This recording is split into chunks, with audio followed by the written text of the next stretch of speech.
जळगाव जामोद शहरातील विविध भागांमध्ये अंगणवाडी केंद्र चालू असून त्यामध्ये गोरगरीब मुलामुलींना लाभ घेता येत आहे।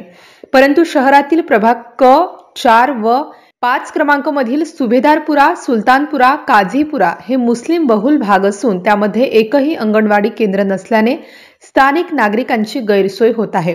त्यासोबत या भागात पाण्याची पाईपलाईन नसल्यामुळे स्थानिक नागरिकांना पिण्याच्या पाण्यासाठी वनवन भटकावे लागत असल्याचे वास्तव जळगाव जामोद नगरपालिका हद्दीत दिसून येत आहे।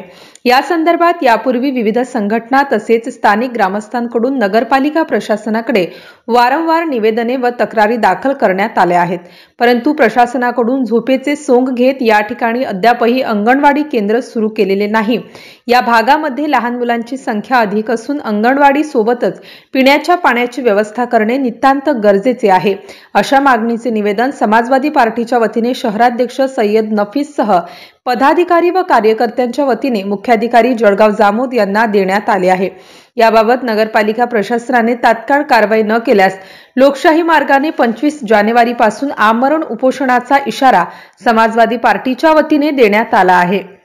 MCN न्यूज मराठीकरिता जळगाववरून प्रतिनिधी रविंद्र शिरस्कार। समाजवादी पार्टी जलगांव जामोद की तरफ से माननीय सीओ साहब को एक निवेदन दिया गया है।